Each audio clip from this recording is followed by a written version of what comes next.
안녕하세요. 이제 2020년 6월 19일 현대사회화법 특강을 시작하도록 하겠습니다. 사실 오늘 강의를 실시간 스트리밍으로 진행을 하려고 했다가 저희 수업에 아무래도 3, 4학년 학생들도 많고 오늘이 학교 교내 토익을 본다고 하더라고요. 그러다 보니까 이제 많은 학생들이 저한테 이제 메일이나 쪽지로 오늘 토익 오전 오후에 계속 있다 보니까 아무래도 좀 수업 참여가 어렵다라는 얘기를 저한테 해주셨고, 또 학교 측에서도 이제 그런 거와 관련된 공지를 저한테 따로 주셨기 때문에 이제 부득이하게 마지막 강의는 동영상 강의로 대체하는 거로 하도록 하겠습니다. 자, 그래서 오늘 강의는 기말고사와 관련된 전반적인 내용을 같이 이제 되돌아보는 그런 시간을 가질 겁니다. 그래서 이름은 거창하게 특강이라고 해놨지만 사실 여러분들이 기존에 배웠던 것들 중에 다시 한번 제가 각 분야별로 이런 것은 좀 중요한 거니까 한 번 더 챙겨볼 필요가 있다라고 하는 것들 중심으로 다시 한번 정리하는 그런 시간을 가지도록 하겠습니다. 그래서 이제 뭐 쉬는 시간 이런 거 제외하고 저희 강의한 처음부터 끝까지 한번 같이 쭉 검토를 하는 그런 시간을 가지도록 하겠습니다.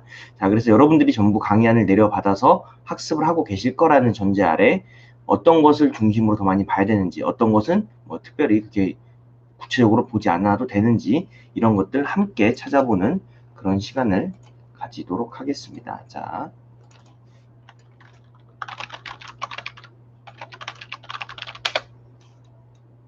자, 그러면 본격적으로 강의 시작하도록 하겠습니다. 자, 그래서 강의안을 보시면 현대사회화법 기말고사 시험 범위라고 해서 저희 시험은 다음 주죠. 6월 26일 금요일날 치러질 예정이고요. 6월 26일날 금요일날 치러질 예정이고요. 이제 오전 강의는 10시 반에, 그리고 오후 강의는 2시 반부터 저희 원래 강의실에서 시험을 치를 예정입니다. 시험 방식은 OX 문제와 단답형입니다. 그래서 문제 숫자 같은 경우는 지금 계속 이제 출제하면서 조절을 하고 있어서요. 구체적으로 아직 좀 특정이 된 건 아니라서 나중에 말씀드리도록 할게요. 아니면 제가 따로 이제 공지로 말씀드리도록 하겠습니다. 자, 그래서 지금부터 본격적으로 특강 시작하도록 하겠습니다. 자, 첫 번째는 헌법의 주요 내용입니다. 그래서 헌법 관련된 내용에서 이제 가장 핵심적인 내용은 우리 헌법이 무엇을 추구하고 있는가? 결국 그 중에서는 이제 헌법이란 개념은 이제 국가와 국민 간의 관계를 설정해 놓은 거거든요. 그러다 보니 국민에게 주어진 기본권이 무엇인가? 그런 기본권의 내용, 그리고 그 범위 등에 대한 것이고, 그 다음으로는 우리 헌법재판소의 등장으로 인해서 헌법 소송 중에서 대한민국의 어떤 변화를 가져왔던 중요한 것들이 무엇이 있는가? 그런 것들에 대한 소송의 종류가 무엇이 있는가를 먼저 살펴보도록 하겠습니다. 자, 첫 번째, 기본권의 주체와 효력입니다. 이러한 기본권은 헌법이 규정하는 기본권이라는 것은 원칙적으로 대한민국 모든 국민에게 보장되는 내용이고, 그러한 기본권의 주체는 누구다? 국민을 전제로 하고 있습니다. 대한민국은 민주주의 공화국이다 보니까 헌법 제1조 1항에 나와 있고 2항에 나와 있는 모든 권력은 국민으로부터 나온다. 국민주권주의라는 개념에 기초해서 국민이 기본권의 주체입니다. 그리고 이러한 국민이라는 것은 우리가 민법 시간에 배웠던 자연인의 개념을 사용을 합니다. 자연인이란 무엇이냐? 대한민국에서 태어나서 죽기 전까지의 이 상황으로서 자기 스스로 판단하고 행동하고 표현할 수 있는 온전한 의미의 사람이란 표현을 사용하는 이 자연인이 기본권의 주체입니다. 그러면 이러한 자연인은 외에도 외국인 중에서도 한국에 살고 있는 사람들이 있다 보니까 기본권은 원칙적으로 인권에서부터 출발을 했다라고 우리가 해석을 하거든요. 그러다 보니까 전 세계적으로 똑같이 적용되는 인권이라는 개념 아래 기본권이 포섭이 되어 있다면 외국인 역시도 초국가적 인간의 권리에 해당하는 권리나 일정한 기본권에 결부된 청구권을 가질 수 있다 없다 외국인도 기본권의 주체가 됩니다. 더 나아가 법인 같은 경우 우리가 회사라고 부르는 이러한 법인의 활동이 증가하고 있다 보니까 법인 역시도 기본권의 주체성을 인정하고 있는 것이 우리 헌법의 태도입니다. 자, 다만 이거 외에도 태아에 대해서는 우리가 민사상 권리 능력을 인정하죠. 그렇다면 사망하신 분, 돌아가신 분에게 대해서는 과연 기본권의 주체가 인정이 되냐라고 물어봤을 때는 그것은 인정되지 않습니다. 자, 다음으로는 기본권의 효력 문제입니다. 기본권은 원칙적으로 그 의미와 내용대로 실현될 수 있는 힘을 갖고 있습니다. 그래서 행복추구권이라는 기본권을 통해서 내가 행복할 권리, 그리고 내가 인간다운 삶을 살 권리 등을 통해서 내가 인간답게 살 수 있는 것에 대한 것을 헌법에 규정하고 있고, 이것을 더 구체적으로 국민의 대표인 국회에서 법률로 만들고, 그러한 법률에 근거해서 행정부가 공무원이 이를 실행하는 그런 내용이고, 그러한 법률에 대한 위반 여부에 대해서는 법원이 판단하는 시스템을 한국이 갖고 있는 겁니다. 그래서 이러한 기본권은 원래 국가에 대해서만 구속력을 갖고 있는 대국가적 효력이에요. 국민이 국가를 상대로 이거 이렇게 해주세요. 내 기본권이 이거니까 이거를 보장해주세요. 라고 주장할 수 있는 내용이에요. 그래서 이것을 우리는 방어권인 개인의 주관적 공권이라는 표현으로 활용을 합니다. 반면 오늘날 이러한 국가에만 주장을 할 수 있었다라고 판단됐던 기본권이 개인과 개인 또는 개인과 또는 특정한 사회 세력이나 기업 등이 등장합니다. 이들을 대상으로 나의 국민이 갖고 있는 기본권을 다른 사람 또는 다른 조직, 다른 회사 등에게 주장할 수 있다 없다? 할 수 있죠. 가장 대표적인 것들이 소비자로서의 국민이 갖고 있는 소비자에 대한 소비자권입니다. 또는 내가 갖고 있는 환경과 관련된 것을 너희들이 침범하지 말라. 환경권 등이 대표적인 내용이고요. 그러다 보니 국가가 아닌 사회적 세력이나 사인도 기본권에 구속되어야 한다는 것이 주장되게 되었고, 결국 기본권은 대사인적 효력을 가지게 됩니다. 이 오타입니다. 대사인적 효력입니다. 다 수정해서 다시 올려드려야 되구나. 대사인적 효력을 가지게 된다라고 여러분들께 설명을 드립니다. 결국 기본권의 효력은 대국가적 효력, 그리고 개인들에게 주장할 수 있는 대사인적 효력이라는 두 가지 측면을 모두 가지게 된다라고 여러분들이 이해하시면 될 것 같아요. 자, 다음으로는 기본권의 경합과 충돌의 문제입니다. 기본권의 경합과 충돌의 가장 큰 차이는, 기본권의 경합 같은 경우는 한 사람에게 여러 가지 기본권이, 복수의 기본권들이 부딪힐 경우에 어떤 것을 우선할 것이냐에 대한 내용이고요. 기본권의 충돌은 각각의 사람이 가지고 있는 기본권 상호 간의 충돌이 발생했을 경우에 어떤 것을 우리가 우선으로 할 것이냐에 대한 문제입니다. 첫 번째, 기본권의 경합 같은 경우는 동일한 기본권의 주체를 전제로 합니다. 사람은 한 명이라는 거죠. 단일한 기본권의 주체가 국가에 대해 동시에 둘 또는 그 이상의 기본권의 적용을 주장하는 경우를 의미합니다. 예를 들어 종교 집회에 참가한 사람을 체포 구속하는 경우에는 나의 체포 구속과 관련된 인신의 자유, 즉 신체의 자유와 종교의 자유, 그리고 집회의 자유 등을 동시에 주장할 수 있고, 종교단체 등에서 발행하는 잡지에 대해서 만일 국가가 이것을 하지 마세요 라고 제안했을 경우에는 종교의 자유와 언론의 자유 등을 동시에 제한하는 그런 기본권 경합의 현상이 발생을 합니다. 반면 기본권의 충돌이란 무엇이냐? 하나의 동일한 사건에서 상이한 기본권 주체가 서로 대립되는 기본권을 주장했을 경우, 기본권과 기본권을 갖고 있는 기본권의 효력 중에서 대사인적 효력이라고 그랬죠. 이것들이 서로 충돌했을 경우에 국가 권력인, 현실적으로는 공무원이겠죠. 공무원들이 이것을 어떻게 해결해 나갈 것인가에 대한 방법론입니다. 그래서 이것들 중에 어떤 게 더 우선할 것인가? 이것에 대한 예로서는 얼마 전에 있었던 광화문에서의 집회에 있어서 맹인 학생들이 다니는 학교의 학생들의 학습권과 이 종교의 자유에 근거한 집회 및 시위에 있어서 두 기본권이 충돌했습니다. 그에 따라서 경찰이 출동했고, 결론적으로는 이러한 맹인 학교 학생들의 학습권이 우선됐다는 식으로 우리가 문제를 해결했다라고 제가 예시를 들어드린 적이 있습니다. 그래서 기본권의 주체, 효력, 경합과 충돌은 이러한 내용을 담고 있다는 걸 여러분들이 참고하시면 됩니다. 자, 그렇다면 앞에서 본 것처럼 이러한 기본권의 주체는 대한민국 국민이고, 그러한 국민은 헌법에 나와 있는 내용에 근거한 구체적인 법률에 따라서 나의 기본권을 주장할 수 있습니다. 하지만 이러한 기본권이라고 해도 무조건적으로 뭐다? 주장할 수 있다 없다? 무조건 주장할 수 있는 건 아니라는 겁니다. 이러한 기본권은 대한민국이라는 한 국가에서 정해놓은 국가의 질서 안에서 우리가 살아가야 되다 보니까 예외적으로 기본권을 제한할 수 있다 없다? 기본권을 제한할 수 있다는 겁니다. 그런 대표적인 예로서는 국가의 존립이나 헌법적 가치 질서의 보호를 위하여 필요한 경우에 외부 제한적으로 기본권을 제한할 수 있다는 겁니다. 이러한 기본권의 제한에 있어서 국가는 뭐다? 최소한으로만 제한하는 것이고, 국가가 기본권을 제한할 경우에는 그러한 최소의 내용에 대한 것과 명분이 있어야 된다는 겁니다. 그런 정당성이 확보가 되어야지만 국민의 기본권을 제한할 수 있다는 겁니다. 그러한 기본권 제한의 유형은 크게 두 가지입니다.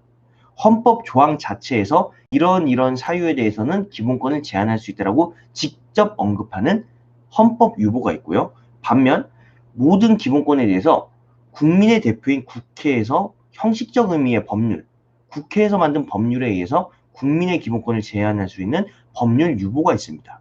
헌법 유보의 가장 대표적인 예로는 우리의 국민의 재산권과 관련된 헌법 제23조, 공공의 복리 기타 여러 이유 등을 등해서 예외적으로 국가에서 헌법 조항에서 국민의 재산권을 제한할 수 있다. 반면 법률 유보 같은 경우는 제37조 2항에 나와 있는 것처럼 모든 기본권에 대해서는 예외적으로 어떤 것이 가능하다?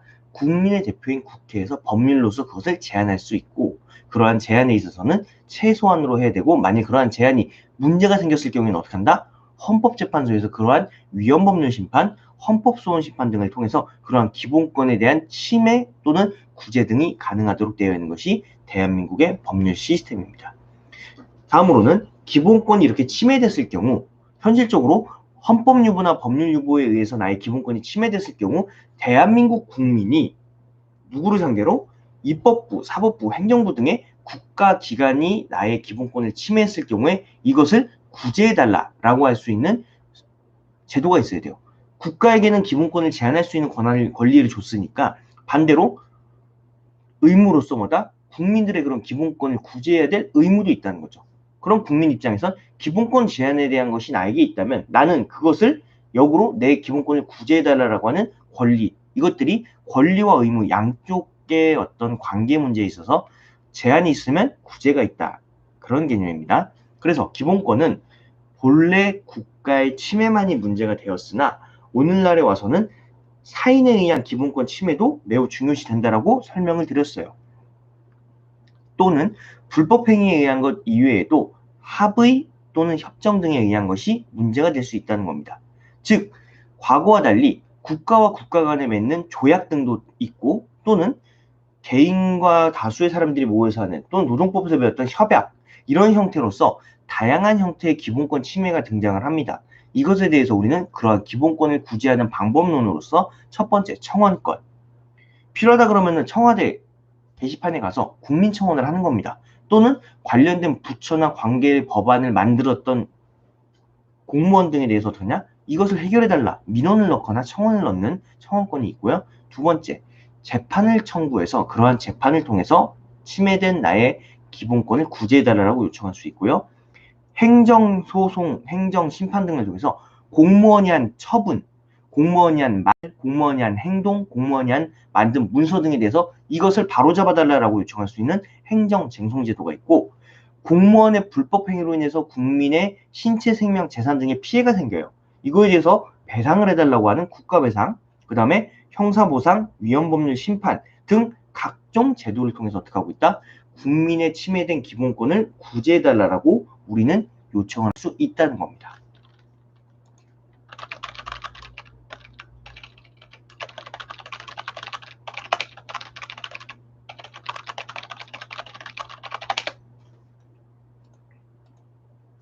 자, 다음으로는 우리 헌법에 규정하고 있는 국민에게 적용되는 기본권입니다. 이러한 기본권들 중에서 보통은 이것이 순서가 따로 적용이 되는 것이 따로 나열이 되어 있진 않지만 우리는 그 중에서도 의미가 있었던 판례를 중심으로 중요 내용들을 같이 한번 검토해 보는 거로 하겠습니다.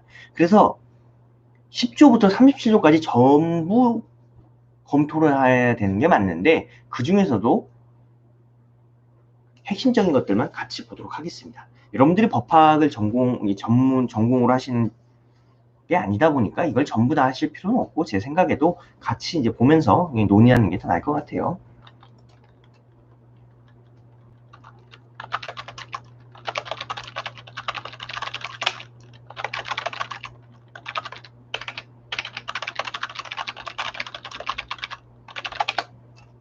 첫 번째, 인간의 존엄과 가치입니다. 우리가 이것을 소위 인권이라는 개념으로 불리우는 인간의 존엄과 가치, 헌법 제10조 1항입니다. 모든 국민은 인간으로서의 존엄과 가치를 가집니다. 그렇기 때문에 그 누구도 나의 인권을 침해할 수 없고 그러한 인간으로서의 존엄과 가치를 가지고 있기 때문에 각종 인권이라는 이름 아래 우리가 국가의 입법, 사법, 행정 등이 함부로 인권을 침해하면 된다, 안 된다? 안 된다는 겁니다. 그럼 여기서 말하는 인간이란 사회 공동체 생활을 하면서 자율적으로 형성해 나갈 수 있는 자주적인 인간이라는 것을 전제로 하며 인격의 실현을 위해서 국가는 할 수 있는 것들을 전부 제공해 줘야 된다는 겁니다. 더 나아가 이러한 인권에 관련된 내용은 우리 헌법 제10조부터 제37조까지 개별적 기본권에 있어서 전부 적용이 되는 핵심적인 내용이고 그 외에도 헌법에서 열거되지 아니한 다양한 권리에 있어서 이것이 인권 침해다라는 개념으로서 적용이 되는 겁니다. 대표적으로 우리 헌법재판소에서 이러한 인권 침해 사례로서 지적을 했던 것들이 첫 번째, 차폐시설이 불충분한 유치장 화장실의 사용 강제. 즉 우리가 구치소 또는 감옥이라 불리우는 이러한 시설에서 화장실이 있고 그런 화장실에 문이 따로 없던 거예요. 그래서 이런 문이 따로 없다 보니까 어떤 문제가 발생하냐? 내가 화장실을 이용하는 모습 그리고 소리 등이 다른 사람이 들을 수 있다는 겁니다. 그거 자체가 나의 인간의 존엄과 가치를 침범하는 행위다라고 판단이 돼서 우리 헌법재판소는 모든 유치장 시설의 차폐시설, 문을 달던지 커튼 등을 쳐서 나의 그러한 인간으로서의 존엄과 가치를 침범하지 말라라는 결정을 합니다. 또는 수용자의 교정시설에 수용할 때 전자영상 검사기를 이용한 신체검사라고 해서 감옥에 들어가기 전에 우리가 이러한 신체검사를 하는데 엑스레이를 통해서 나의 몸을 전체를 검색하는 것 자체가 나의 인간의 존엄과 가치를 침범했다라는 결론이 나와요. 그러한 결론에 의해서 이것이 나에게 수치심을 주고 인간으로서의 존엄과 가치를 침범하는 핵심적인 내용이 된다라고 이해를 할 수 있습니다.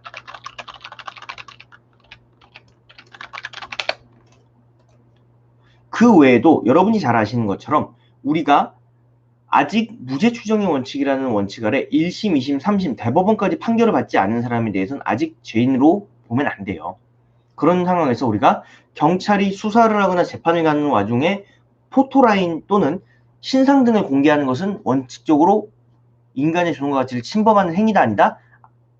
그것은 인간의 존엄과 가치를 침범할 수 있는 소지가 크다라는 것이 우리의 태도입니다. 자, 다음으로는 행복 추구권입니다.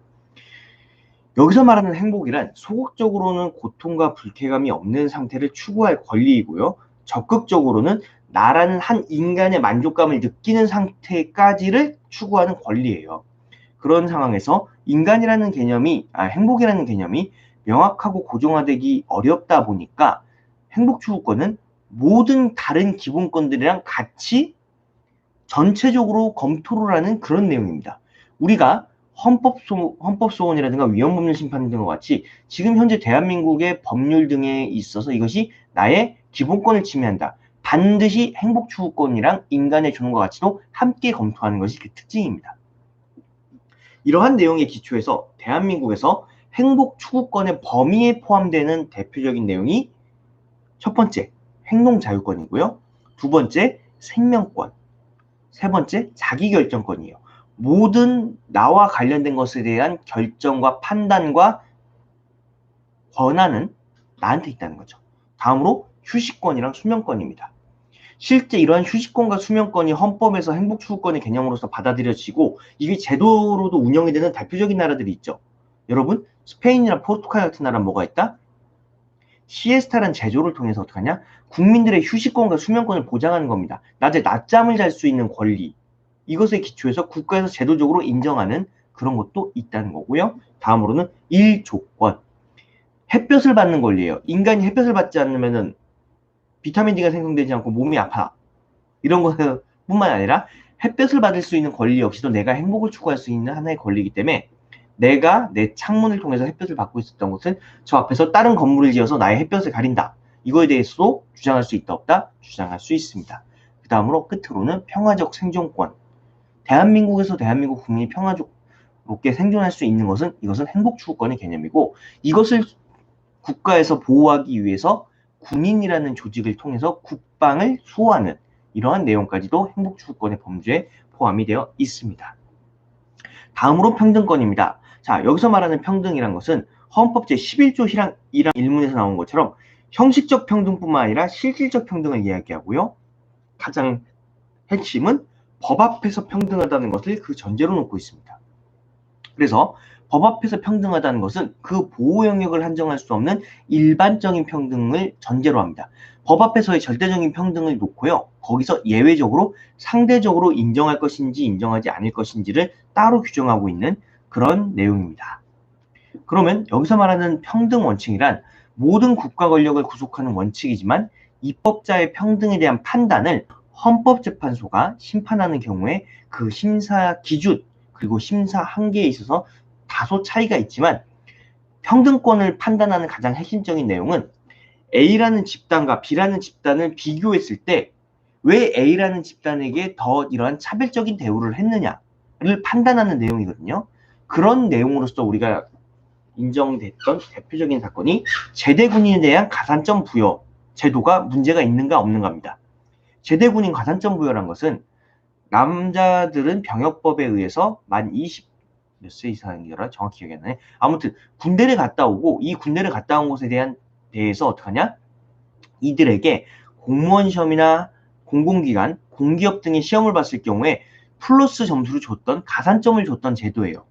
그런데 이러한 군대를 다녀온 사람들과 군대를 가지 못했던 여성 또는 장애 등을 이루고 군대를 가지 못하는 사람들과의 어떤 비교 역량을 했을 때 공무원 시험이나 공기업 시험 등에 있어서 그 몇 점으로 인해서 사실상 당락이 결정된다. 이것은 평등권을 침해한다라고 판단하는 것이 우리 헌법재판소의 내용입니다. 그러면 여러분들이 꼭 아셔야 되는 건데 그러면 이렇게 평등권 위반이 돼서 문제가 있다라고 제도가 없어지죠. 그러면 그거로 끝나는 것이 아니라 이것을 대체할 수 있는 또 다른 제도를 만드는 것이 우리의 법률의 시스템입니다. 그래서 이러한 제대군인 군인가산점 제도를 없애고 이것을 대체하는 식으로 우리가 정리한 것이 공공기관이나 공기업에 합격한 군대를 다녀온 남자들에 대해서는 우리가 호봉제라는 개념을 도입을 해서 입사를 한 그날부터 1호봉의 개념으로 가는 게 아니라 군대를 갔다 온 것을 호봉으로 정리를 해서 3호봉부터 출발을 합니다. 그리고 이러한 공무원이나 공공기관의 모집에 있어서 과거와 다르게 특별 전형, 일반 전형에서 그 모집 전형을 따로 구분을 해놓죠. 그런 걸 통해서 이 평등권에서 제대군인 군가산점 제도의 문제점을 이렇게 수정해 나갔다라고 여러분들께 설명을 드릴 수 있을 것 같습니다. 자, 다음으로는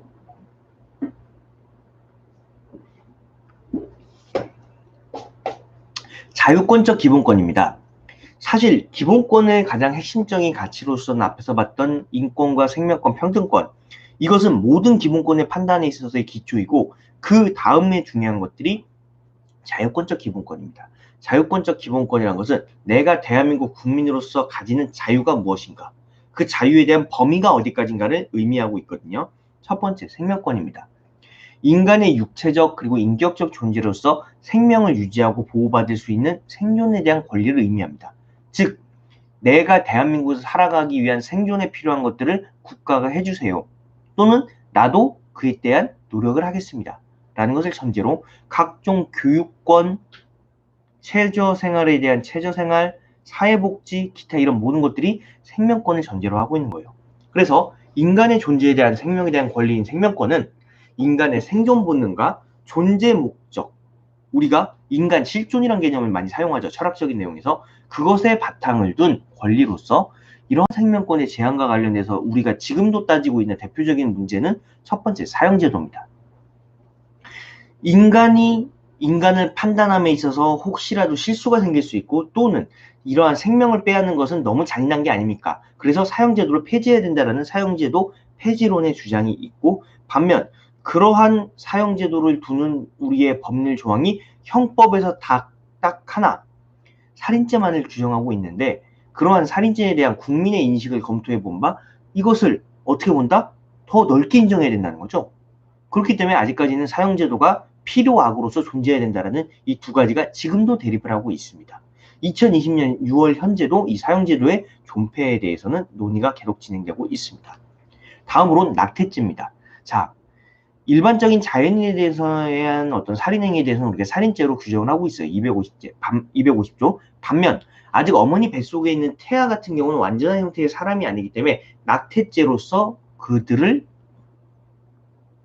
생명을 빼앗는 사람을 처벌하고 있거든요. 이러한 낙태에 대한 문제, 그 다음에 안락사와 존엄사와 같이 나의 죽음에 대한 자기결정권, 우리가 행복추구권에 대해서 나왔던 그 자기결정권 중에서 이러한 죽음에 대한 자기결정권, 더 나아가 이것은 생명권과 행복권이라는 개념의 기초에서 존엄사와 안락사를 인정해야 되는 것이 아니냐라는 주장이 있고, 실제 이것을 인정하는 몇몇 국가들도 있습니다. 두 번째, 신체의 자유입니다. 자, 신체의 자유라는 것은 신체 안전의 자유와 신체 자율의 자유예요. 나의 몸을 안전하게 할 자유와 내 몸을 자유롭게 할 수 있는 자유를 얘기합니다. 주로 이것이 가장 큰 문제가 되는 것은 대한민국의 형사사법 체계, 현실적으로는 경찰, 검찰, 이들이 대한민국 국민의 신체에 대한 자유를 빼앗는 경우가 문제가 됩니다. 누구든지 법률에 의하지 아니하고는 체포, 구속, 압수, 수색 또는 신문을 받지 아니하며 법률과 적법 절차에 의하지 아니하고는 형법에서 얘기했던 처벌, 형벌 또는 보안 처분 또는 강제 노역을 받지 않도록 규정하고 있습니다. 그래서 이러한 실체적 그리고 절차적 보장을 내용으로 하고 있는 입법, 사법, 집행 등 모든 국가적 경우마다 적법 절차에 의해서 이루어지는 겁니다. 얼마 전 발생한 서울역에서의 무차별한 폭행행위, 그로 인한 철도경찰의 체포가 있었고 현행범으로서 현장에서 체포를 했죠. 물론 그 사건 현장에서 체포를 안 하다 보니까 대신 상도동, 그 범죄를 발생하게 한 그 사람을 직접 현장에 체포했습니다. 그러고도 법원에 영장을 청구했어요. 그런데 영장이 기각이 됐죠. 영장이 받아들여지지 않았습니다. 이유가 뭐냐? 자, 여기서 보시는 것처럼 우리가 알고 있는 대부분의 경찰 공무원들의 행정 중에서 가장 핵심, 적법 절차의 원칙으로 적용된 게 미란다의 원칙이에요. 이 미란다의 원칙이라는 것은 기본적으로 무죄 추정의 원칙이라는 것을 고지해야 됩니다. 그리고 두 번째, 진술 거부권을 고지합니다. 그리고 묵비권이라는 걸 행사할 수도 있어요. 그 다음으로 변호인에게 조력을 받을 권리라는 이러한 권리 등에 대해서 실제 체포를 하는, 구속을 하는, 압수수색 등을 함에 있어서 공지를 해야 됩니다. 그러한 공지를 하지 않을 경우에는 이것은 불법 체포가 되고 영장이 기각이 되는 거예요. 그리고 우리나라 형사소송법상 체포, 구속, 압수, 수색 등의 영장을 할 때는 두 가지 조건이 충족이 돼야 돼요. 첫 번째, 이러한 해당 당사자가 도주할 우려가 있는지. 두 번째, 증거를 인멸할 가능성이 있을 경우에 이에 대해서 그 사람을 국가기관이 신체의 자유를 박탈해야 될 정도가 돼야지만 우리가 영장을 발부하는 겁니다. 삼성전자 이재용 부회장 같은 경우도 그래서 영장을 청구했으나 기각된 이유가 이 두 가지가 충족되지 않았기 때문이라고 설명을 하고 있는 겁니다.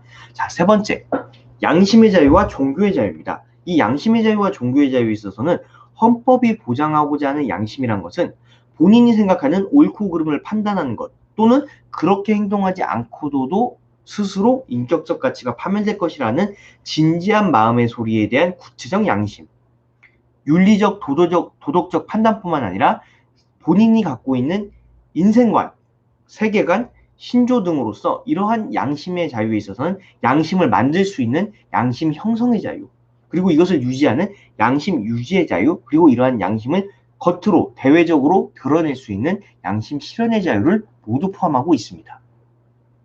지금 설명드렸던 이 내용은 양심적 병역 거부와 관련된 우리 대법원과 헌법재판소에서의 판단 내용입니다. 그러므로 종교의 자유란 자신이 자유로이 선택한 종교를 자신이 원하는 방법대로 믿을 수 있도록 한 자유입니다. 이러한 종교의 자유는 신앙의 자유를 핵심으로 하고 있고 이 신앙의 자유란 것은 내심의 자유를 절대 제한할 수 없습니다. 그래서 구체적으로 우리나라에서 종교의 자유의 범위로는 종교적 행사를 할 수 있고요. 교회를 간다든가 각종 이런 것들을, 그 다음에 교회를 가거나 또는 뭐 절을 가거나 성당에 가거나, 두 번째, 선교활동, 본인이 믿는 종교를 다른 사람에게 소개하거나 또는 같이 다녀보지 않을게라고 권유하는 것들, 그 다음으로 교육활동이라고 해서 그 안에서 종교마다 가지고 있는 각종 책자 등에 대해서 같이 학습하는 이런 것들에 대해서 강제당하지 않을 권리 등도 포함하고 있습니다. 그래서 이 양심적 자유와 종교의 자유에 근거해서 양심적 병역 거부라는 것을 주장을 하고, 그러면 이러한 양식적 병역 거부에 대해서 이들이 병역법 위반에 대한 것을 기초로 어떻게 하냐? 그 기간 동안 감옥을 대신 가는 거예요. 이건 이 개인이 양심과 종교의 자유에 근거한 본인의 병역 거부 자체가 이들을 감옥에 보내는 것이 너무 과하다, 과하지 않다, 과한 것이 아니냐라는 판단이 되고, 그러한 결과 어떻게 됐냐? 이들을 대신해서 감옥에 보내는 것이 아니라 대체 복무 제도를 도입해야 된다라는 내용인데, 아직까지 구체적으로 국방부에서 그럼 대체 복무를 어떻게 할 것이냐, 이러한 대체 복무와 관련해서는 두 가지 논의가 있습니다. 첫 번째, 이들을 사회복무 요원, 즉 공익공무 요원으로서 대체를 시킬 것이냐. 반면 두 번째는 이들은 어쨌든 정상적인 신체, 우리가 병역법에서 얘기하고 있는 신체 검사, 신체 기준에 맞췄을 때 현역병으로 판정을 받을 수 있었다면, 현역병들이 참여하지 못하는 부분에 있어서 군부대에서 일을 해야 되는 게 아니냐라는 부분이 있어서 이 두 가지 중에 어떻게 할지가 아직 명확하게 나와 있지는 않습니다. 그래서 대신 덕분에 기타 종교들, 여호와의 증인과 같은 여러 종교들에 대해서 점점 신도가 늘어나고 있는 그런 현상이 발생을 합니다. 다음으로는 통치 구조입니다. 자, 우리 헌법이란 것은 헌법 전문을 통해서 유구한 역사를 가진 대한민국의 어떠한 과정을 통해서 지금의 헌법이 왔는가에 대한 전문이 있고요. 두 번째, 대한민국의 헌법 총칙을 통해서 대한민국이 어떤 국가인가, 그리고 앞으로 대한민국이 어떤 방향으로 나아갈 것인가, 영토 관련된 조항, 평화 통일에 대한 조항, 국제 평화를 시키자는 조항, 사회복지, 그리고 문화국가로서의 어떤 방향성을 제시하고 있는 것. 그 다음으로 제 헌법 10조부터 37조까지, 36조까지 이러한 대한민국 국민이 갖고 있는 기본권과 그러한 기본권의 제한에 대해서 국민이 어떻게 대처할 수 있는가를 본 것입니다. 그리고 이 앞에서 봤던 것들이 그러한 내용에서 핵심적으로 가장 이슈가 되는 것들, 여러분들이 한 번 정도씩은 들어봤을 사건들을 같이 언급한 거고요. 그 다음으로는 통치구조입니다. 대한민국은 민주공화국, 이러한 공화국의 핵심 내용은 뭐다? 이것이 입법부, 사법부, 행정부로 구성이 되어 있고, 이러한 입법부, 사법부, 행정부는 과거 왕과 귀족, 조선의 양반 등이 했던 역할을 누가? 국민이 직접 하는 거죠. 그러한 국민이 직접 하는 방법론으로는 뭐가 있다? 대의제 민주주의, 즉 선거를 통해서 선거로 뽑힌 사람들이 국민을 대신해서 국가를 운영한다는 내용입니다. 그래서 그것을 규정하고 있는 것이 통치구조입니다. 통치구조란 국민주권주의, 모든 권력은 국민으로부터 나온다는 이 국민주권주의의 기초에 의한 국민적 합의를 통해서 기본권 보장을 실현하기 위한 국가 권력의 기능적 그리고 제도적 장치를 얘기하고 있습니다. 이러한 모든 국가 권력의 원천은 국민에게 유리하고, 국가 권력 구조는 국민의 기본권 보장을 위한 조직이며 제도입니다. 그래서 이러한 통치구조의 핵심은 헌법의 통치구조는 무엇, 헌법기관은 무엇이 있다라고 설명을 하고, 세부적으로는 관련된 법률로서 그 구체적인 내용을 정리를 하고 있다는 것이 그 특징입니다. 그래서 이 통치구조는 말씀드렸던 것처럼 상호 간의 견제와 균형을 통해서 운영이 되고요. 첫 번째, 행정부로서 정부가 있습니다. 정부는 의원들이 중심이 돼서 의원들이 입법부와 행정부를 모두 구성하는 의원내각제가 있어요. 이러한 의원내각제의 대표적인 나라는 영국과 일본이 있습니다. 영국은 엘리자베스 여왕이라는 상징적인 존재가 있고, 국회의원이 있고, 그러한 국회의원들이 행정부까지 구성하는 내각이라는 행정부를 같이 구성하죠. 또 일본 역시도 마찬가지로 일본 천황이 있고, 이는 상징적인 존재입니다. 실제로는 국회의원과 국회의원으로 구성된 내각이 있습니다. 대부분의 국가에서는 이 대통령제를 취하고 있죠. 대통령이라는 행정부 수장을 국민들이 선거를 통해서 뽑고, 입법부는 국회의원을 따로 선거를 해서 뽑고, 사법부 같은 경우는 선거를 통해서 뽑는 국가도 있고, 그렇지 않고 시험을 통해서 뽑는 국가들도 있습니다. 그래서 각 국가마다 이러한 제도를 갖고 있지만 대통령의 권한과 범위에 대해서는 조금씩 차이가 있다라고 설명을 드릴 수 있을 것 같아요. 자, 다음으로는 국회. 의회주의란 국민에 의해 선출된 의원들로 구성된 합의기관인 의회가 국가의 정책 결정 그리고 의사결정을 하는 정치 원리를 얘기하고요. 국회란 것은 잘 아시는 것처럼 두 가지의 방식으로 정해집니다. 첫 번째, 지역구 국회의원이라고 해서 일정한 지역구들을 인구를 기준으로 지역구란 거를 통합을 하고 나눠요. 그래서 거기서 투표를 통해서 국회의원을 뽑는 지역구 국회의원이 있고요. 그 다음에 비례대표라고 해서 특정 정당에서 해당 사람을 비례 후보로 공천을 합니다. 그러면 국민들이 그러한 정당을 지지함으로써 그 비례 후보가 비례대표가 되는 식으로서 지역구 국회의원, 그 다음에 비례대표를 통한 국회의원이 구성이 됩니다. 그러면 이러한 국회의원과 관련된 우리나라의 입법은 국회의 구성 및 조직은 단일한 합의체로 우리가 양원제가 아니라 300명으로 구성된 하나의 국회죠. 그리고 임기는 4년이며 이러한 국회가 갖고 있는 대표적인 권한으로는 첫 번째, 국정조사권. 국가에서 운영을 잘하고 있는가에 대한 조사를 할 수 있는 권한이 있어요. 두 번째, 국정감사권. 그들이 돈을 잘 사용하는가 또는 공무원들이 불법 행위를 저지르는 게 아닌가에 대한 감사권. 다음으로 국무총리 및 국무위원 등에 대해서 이들이 일을 잘하지 못한다고 판단할 경우에는 해임하라라는 건의권이 있고요. 대법원장, 대법관 임명 등에 대해서 동의할 수 있는 권한, 감사원장에 대한 임명 동의권, 그리고 가장 핵심적으로 법률을 만들 수 있는 입법권과 예산안에 대한 것을 판단하는 예산심의 확정권 등을 가집니다. 그러다 보니 법률 만들 수 있는 권한, 인사에 대한 판단할 수 있는 권한, 그 다음에 예산이라는 돈에 대한 재정적인 권한까지도 국회가 갖고 있다 보니까 국회가 권한이 막강한 거죠.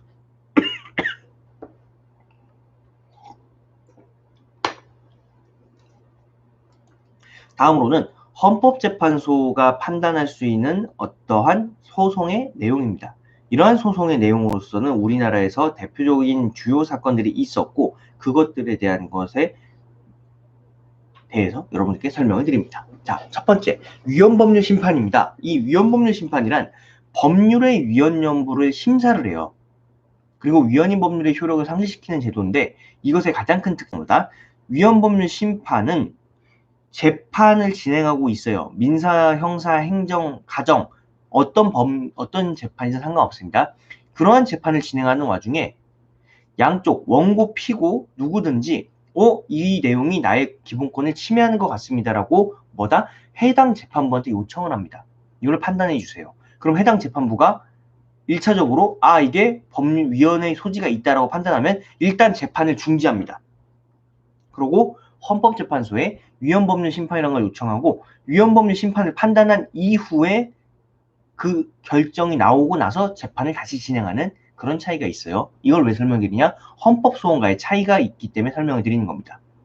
그렇다면 이러한 심판의 대상은 즉 위헌 법률, 여기서 말하는 법률의 범위가 어디까지냐가 중요한 과제예요. 그래서 여기서는 우선적으로는 국회가 제정한 형식적 법률에 한정이 되며 행정부가 만들 수 있는 법률이 있다 그랬죠. 법규명령이랑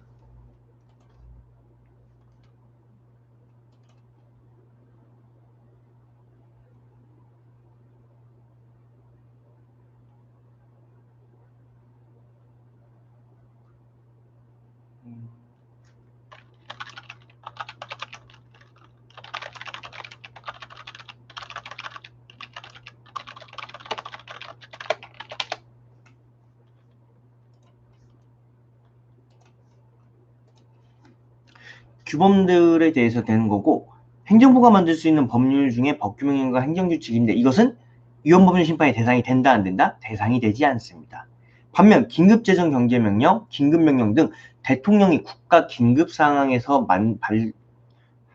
이용할 수 있는 이러한 제도 등은 대통령이 만드는 거라서 국회가 만든 법률은 아닙니다. 다만 이것이 효력이 법률과 같기 때문에 예외적으로 위헌법률 심판의 대상이 될 수 있다 없다 될 수 있다는 것이고요. 또는 법률과 같은 효력을 갖고 있는 조약 등에 대해서는 국제법규와 같은 법률적 효력을 갖는 규범들은 심판의 대상으로서 인정이 된다라고 설명을 드릴 수 있습니다. 세 번째, 그렇다면 이러한 심판의 제청에서는 방금 전에 말씀드렸던 바와 같이 재판을 진행하고 있어야 돼요. 그래서 그 재판 와중에 원고 또는 피고가 요청을 하는 것이고 그에 따라서 헌법재판소가 이걸 판단해주는 그러한 결과를 가지고 있다라고 설명을 드릴 수 있을 것 같습니다. 다음으로는 탄핵심판입니다. 자, 탄핵심판으로서는 우리나라에선 두 번의 사건이 있었죠. 노무현 대통령 탄핵사건, 그 다음에 박근혜 대통령 탄핵사건. 탄핵은 누구를 대상으로 왜 하는 것이냐? 통상의 사법 절차, 재판을 통해서 또는 징계 절차, 공무원이다 보니까 징계 절차에 의하여 법적인 책임을 추궁하기가 곤란한 통치자, 대통령 또는 고위공직자가 헌법 또는 법률에 위반을 하는 행위를 한 경우에 법적인 책임을 추궁하는 제도이고요. 이는 대통령이나 고위직 공무원들이 국가 권력을 행사함에 있어서도 야기할 수 있는 헌법 침해나 침해 위험을 제거하고 헌법을 보호하고자 하는 내용입니다. 탄핵의 소추는 공무원이 직무집행에 있어서 헌법이나 법률을 위반한 때에는 국회의 의결로 탄핵을 소추할 수 있습니다. 그래서 탄핵 소추의 대상은 누구다? 즉 국회의원입니다. 국회에서 동의가 있어야지만 탄핵이 가능한 거예요. 그러면 탄핵 소추의 대상은 누구냐? 첫 번째 대통령, 두 번째 국무총리, 세 번째 국무위원이라고 하는 국가 주요 정책을 결정하는 기관의 위원들, 세 번째 행정각부의 장관들, 헌법재판소의 재판관, 그리고 법관, 판사들, 중앙선거관리위원회 위원, 감사원장, 감사위원 등 우리가 헌법기관이라고 하는 이들에 대해서만 탄핵 소추가 가능한 겁니다. 다음으로 탄핵 심판의 절차를 살펴보면 탄핵 심판 청구는 소추위원회 의결서, 법률로 된 서류, 여러분들이 보통 국회 등에서 소송을 제기할 때 어떡합니까? 봉투에 A4 용지로 크게 써서 서류를 제출하죠. 이게 의결서거든요. 의결서를 제출해야 됩니다. 그리고 그 의결서가 제출되면 탄핵의 상대방, 즉 탄핵 대상자가 이에 대해서 즉시 이것을 답변을 해야 되고, 탄핵 심판이란 것은 구두에 의해서 말과 말을 하는 식으로 재판이 진행이 됩니다. 그래서 잘 아시는 것처럼 탄핵 심판이 결정이 되면 탄핵이 되는 거예요. 그런데 우리 헌법재판소는 총 9명의 재판관으로 구성이 되어 있거든요. 이 9명 중에 찬성하는 사람과 찬성하지 않는 사람의 비율로 봤을 때 최소 6명 이상이 반드시 찬성을 해야지만 탄핵이 결정이 됩니다. 그 다음으로 정당해산 심판인데, 요거는 그냥 통합진보당 사건이라는 게 있었다는 것만 알아두시면 되고요. 정당의 목적이나 활동이 헌법에 위반될 때 뭐다? 헌법재판을 통하여 해산되는 제도를 얘기합니다.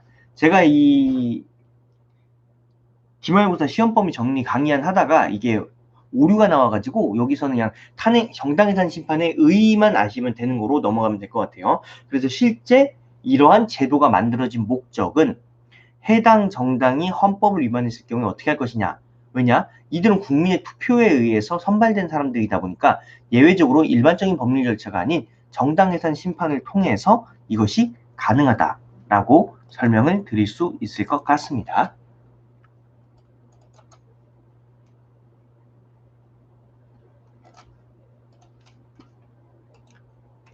다음으로는 권한쟁의 심판.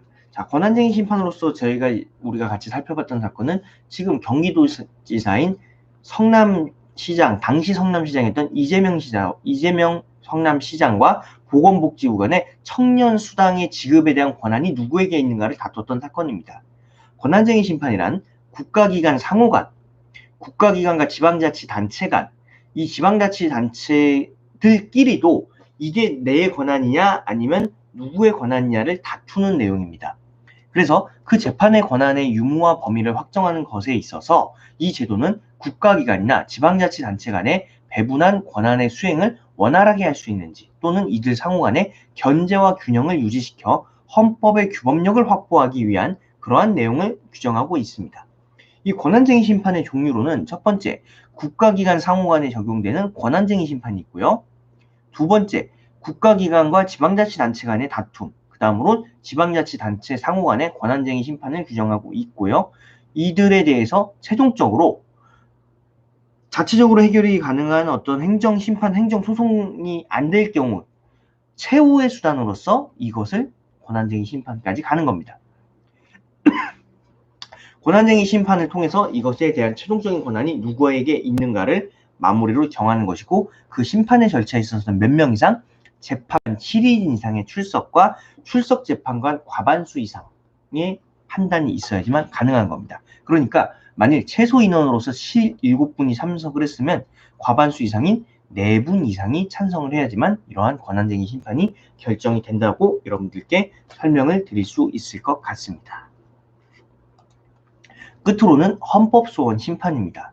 자, 헌법소원 심판으로서의 내용은 공권력의 행사, 불행사로 인해서 아까 말했던 것처럼 위헌법률 심판과의 가장 큰 차이. 위헌법률 심판은 내가 신청하는 것이 아니라 내가 재판을 하고 있는 담당 판사가 신청하는 거거든요. 반면 헌법소원 같은 경우는 굳이 판사를 거치지 않고 내가 직접 우리나라 공권력인 입법부, 행정부, 사법부가 나의 기본권을 침해한다. 그랬을 경우 어떤다? 직접 헌법재판소에 내가 내 이름으로 직접 헌법소원을 신청할 수 있어요. 그러면 이러한 헌법소원의 근거에서 심판의 청구는 권력의 행사 또는 불행사로 인해서 나의 기본권을 침해받았을 경우에, 공법인은 성질상 원칙적으로 기본권의 주체가 될 수 없지만 우리나라에서 예외적으로 국공립대학, 지방자치단체, 국공립공영방송국인 KBS, MBC, SBS 같은 또는 국가에서 독립된 국책은행인 한국은행 등이 기본권의 침해에 대해서 주장할 수 있다 없다? 주장할 수 있습니다. 그런 심판의 요건에 있어서는 첫 번째, 이것이 나와 직접적으로 관련이 있는 문제에 대해서 그 당사자만이 헌법소원을 할 수 있습니다. 두 번째, 이것이 국가 공권력에 대해서 기본권의 침해가 나의 공권력의 행사 또는 불행사로 인해서 직접 발생이 돼야 돼요. 그리고 지금 현재 나의 기본권이 침해가 돼야 됩니다. 또한 그런 것들에 의해서 모두 판단을 했을 때 최종적으로 내가 헌법소원을 할 수밖에 없어 라는 것이 인정이 돼야지만 이것이 받아들여지는 겁니다. 끝으로 그러한 헌법소원에 의해서 받아들여지면 해당 법률은 어떻게 된다? 효력을 상실하게 됩니다. 헌법소원이 위헌 판단이 되는 그날부터 그 해당 법률은 없는 법률이 돼요. 그래서 말씀드렸던 것처럼 해당 법률에 의해서 만약 내가 처벌을 받았다. 바로 그 처벌은 무죄가 됩니다. 또는 그 처벌로 인해서 내가 감옥에 가 있었다. 그럼 그 기간 동안에 대해서 국가가 배상을 해주거나 보상을 해주는 시스템으로 운영이 됩니다. 자, 그래서 어느 정도 이제 앞부분 전체적으로 일부는 거의 여기서 정리가 됐고요. 잠깐 쉬고 한 5분 정도 쉬고 나서 그 다음 내용 계속 이어가도록 하겠습니다.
네, 수업 계속 이어나가면 이제 보신 것처럼 이제 헌법과 관련된 전반적인 내용을 이렇게 볼 수 있고요. 다음으로는 민법부터 보도록 하겠습니다.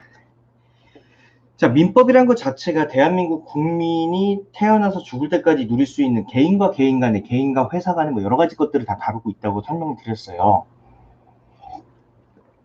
그래서 이 민법에서 가장 핵심적인 가치와 기본 원리의 내용은 무엇이냐? 결국 이러한 소유권에 있어서 국민들에게 그러한 소유권을 인정하자. 그런 소유권의 인정의 내용으로서 뭐다? 개인이 갖고 있는 이것을 어떻게 우리가 해결해 나갈 것인가. 이게 큰 의미를 가질 수 있거든요. 그러다 보니 개인 소유에 대해서는 함부로 다른 사람 또는 국가가 개입할 수 있다 없다? 없다는 걸 전제로 하고 있습니다. 그래서 소유자는 법률의 범위에서 그 소유물을 사용, 수익, 처분할 권리가 있고요.